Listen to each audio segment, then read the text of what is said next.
Welcome to Traffic Court. Let's talk about the tickets you might be getting in the future. The Borough of Saint Laurent is tackling excessive noise made by cars. An amendment to the excessive noise bylaw was passed at the borough's council meeting on Tuesday. It makes it illegal for drivers to, among other things, squeal their tires or rev their engines excessively. You know I hate that, by the way, when people do that. Fines ranging from $100 to $2,000. Let's find out why they're doing it. Let's go straight to the source. The mayor of the borough of Saint Laurent, Alan D'Souza, is on the line. Hi, Alan. Morning, Elias. Thanks for having me on. So listen, how bad have things gotten in Saint Laurent, the borough of Saint Laurent, where you had to act on this? Well, we've had continually at our council meetings citizens coming by who live in residential neighborhoods, and they talk about people with souped-up cars, engines that have been calibrated to the nth degree, loud boom boxes making noises and giving concerts for the whole neighborhood. And it just has got to a point where he said, look, I mean, people have got to be responsible. I was on Kerry the other day, and I was just blown away by this guy who was in his car, souped up to the gills, and just weaving in and out of traffic, revving it up to the nth degree. I think everyone on Kerry was like, saying, whoa, look at this guy go. This is really nuts. So when we get that happening in our neighborhoods, it's even worse. So, but was this a problem that you've just had for years and years and decades, and now you're finally doing something about it? Or has something changed? We've had in the last couple of years continual complaints from citizens. And during pre-election periods, we went to the different neighborhoods where you've got condo buildings, where you have residential areas. Mm-hmm. And one of the things that came out in the discussions that we had with residents, with the condo association owners, with the residents on the street, was this is a recurring, ongoing problem. And it happens at all hours, probably at the worst hours. During the day, you don't really notice it, but in the evenings, that's nights, it. Weekends, it's at night. It's at night here. So I just want to ask you, has something changed in Saint Laurent? Is it, demographically, younger people? What's culturally, has anything changed that you think in the last couple of years that has made this worse? Well, I don't want to put it on the backs of younger people. I think we are all responsible adults. We're big boys and girls, and we need to take account the community that we live in. So everyone wants to have a peaceful neighborhood, yet when you hear some of these cars going down the street, it drives really a bad vibe. And it drives me crazy. It leads me to this question. Well, how are you going to enforce it? Well, the simple thing is that in previous occasions, we needed to have measurements by decibel of the amount of excessive noise, where in this case, all we're doing is just putting it into a nuisance bylaw. It'll make it easier for the police if they want to give a ticket because someone is really overstepping the bounds to do so. We have different categories for tires, for exhausts, for engines, for music, and so on and so forth. We're not trying to micromanage people's lives, but I do think it's important that where it is excessive, the police should have the ease to do it.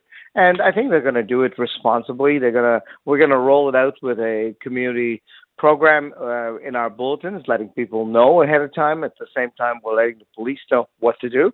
And my hope is that out of all of this, we don't get any extra money, because the objective is not to really rake in the big bucks on fines. The objective is to just tone down the noise to make the community livable. Will there be more patrols in notable areas where this happens a lot, or is there going to be any type of extra enforcement? Notable areas. We've got a large territory. Yeah. We're bounded by highways. We've got exit ramps coming up all of the major routes, major arteries such as Marcel Laurent, Côte Vertu, and others that you know. So the traffic we have is continuous.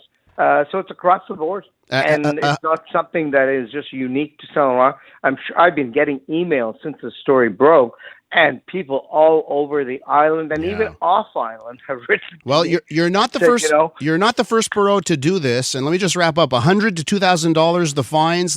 Is it repeat offenders that end up with the $2,000? How are the fines doled out?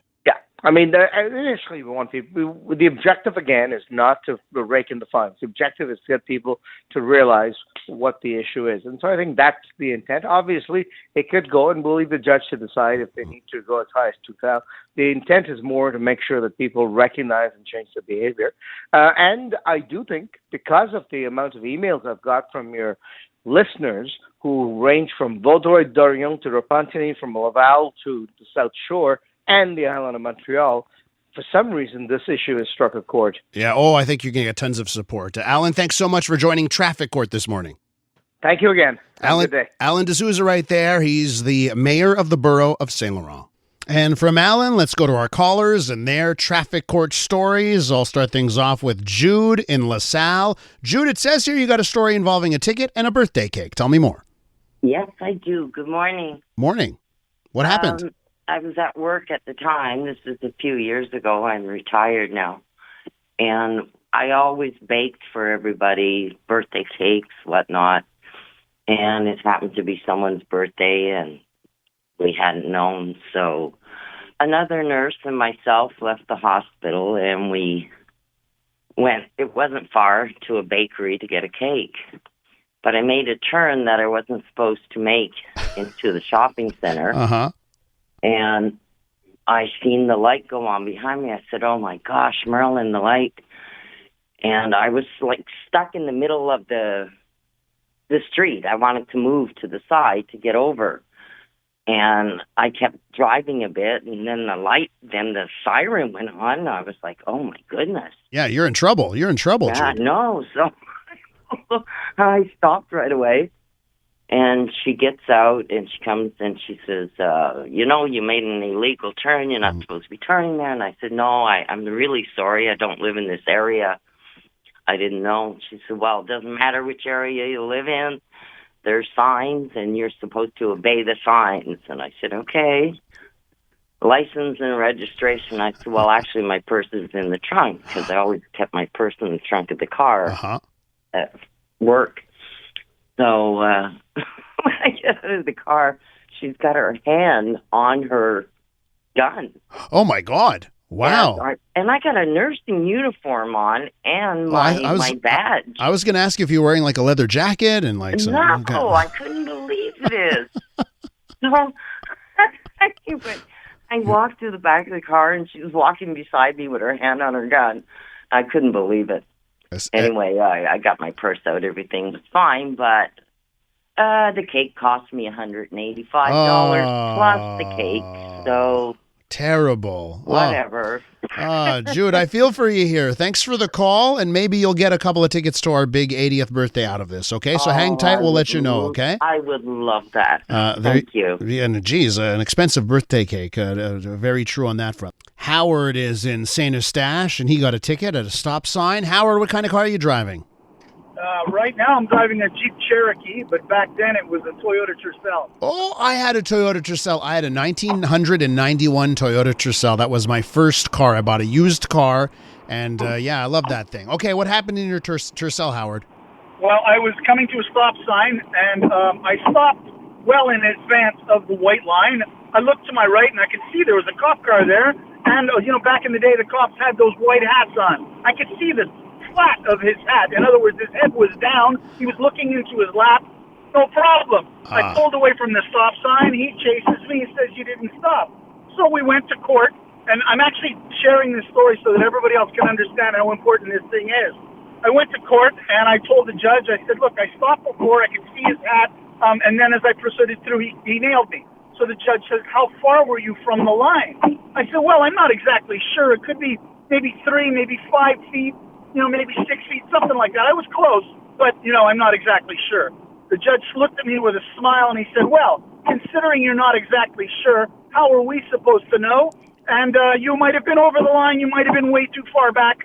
Based on that, you're not sure. I'm finding you guilty, and and I was busted, and that was that. So I'm basically trying to tell people you can't go to court and say, I think it was a You better know exactly. And you better tell the judge, I went there and I measured exactly where it was. And I reviewed. And you got to show that you know everything 100%. Yes, absolutely. Because if you don't, judge is going to say, Howard, it's not clear and you're guilty. Howard, great call. And I've said this before. When you head into court and you need to get reasonable doubt to be acquitted, you need 100% certainty on your side of the story, because that police report is coming in as certainty for the judge. Great call, Howard, and a really salient point. Let me go to Keith in Pierrefonds. Keith, tell me about what are you driving first off, Keith? Well, back then I was driving a Honda Civic. Honda Civic. Okay, so Keith, you're a cool dude. You're in a Honda Civic. What happens to you? This is the second time I'm calling to get out of a ticket. Yeah. I don't know if you remember the old man card. I remember an old man card back in the day. Did you use it here? No, I did not. Okay, what did you use this time? My wife. Anyway, so I'm in the neighborhood and I'm driving around the local streets, and my wife is talking up a storm, and I go through a stop sign. So the cop stops me, and he comes out and he says, "You went through a stop sign," and I'm very apologetic. Mm-hmm. I tell him that my wife, she was having an exchange, talking up a storm. I really apologize.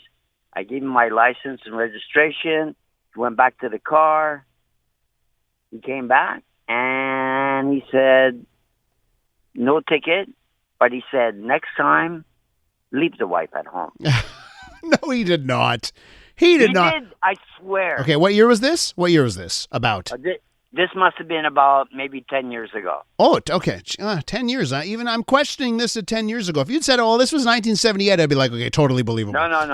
This was 10 years ago. All right, Keith, thanks for the call. Thanks for the story in the Honda Civic. Let me go to George in Kirkland. Hi, George. What are you driving? Well, I'm driving my little delivery vehicle, the one that I almost got caught in. I have a GMC Terrain or something like that. I deliver pharmaceuticals for a pharmacy. Yeah. From house to house, and I was stopped at a traffic light, ready to turn right. I was third in line at the light, and for a few seconds, I consulted my phone. I turned on my phone. It was at the map page, and I just checked that I'm going to, follow the little streets. And as I put the phone back in my left pocket, there's a knock on the passenger side window. Oh, and George. There's a cop looking at me. He had been hiding in the bushes. George, throw the book at you, George. George? And George? He says to me, "Are you using your cell phone?" I showed him my two hands with no phone, and he was a bit confused, and he let me off. He let you off? Yeah. And Son of a gun. The moral of the story is don't chance it. It's a $500 fine. I know that because my son is a cop for Montreal. Now, George, let me tell you something. You may have gotten off with that police officer, but I'm throwing the book at you. You are guilty, sir. You are very guilty. Stay off the phone. Let me go to Don in St. Lazare. How you doing, Don? I'm doing well, and you? What are you driving, Don? I'm doing well. Well, now I'm driving a Toyota, but I grew up in St. Laurent about the same time as the mayor and around the same place. Yeah. Back in the 60s and 70s. And if I mention cars like a Javelin SST, Camaro, Firebird, all souped up, they were speeding at that time, and then music was loud. But you can imagine back in those days, the rock and the whole 9 yards. Hey, Don, was Saint Laurent, was it always bad news? In Saint Laurent, has it always been bad news for car scofflaws making too much noise?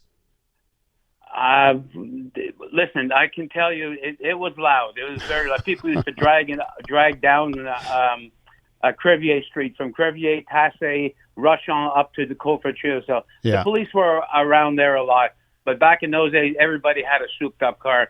And like I had a 62 Chevy, a 69 Cutlass. So beauty. It was the time. And the mayor knows about that because, like I said, he lived around there, so he was at the same time. Are you happy, Don, that they're throwing the book at people with the excessive noise now? Well, it is, because even here in St. Lazare, we have a few cars that come by at 4 o'clock in the morning, and they have a disco going on, and it's a quiet street. You know what I'm saying? Brutal. Don, thanks very much for the call. I'm going to scooch over and squeeze in Leon's story. Hi, Leon. How you doing? Hi, Elias.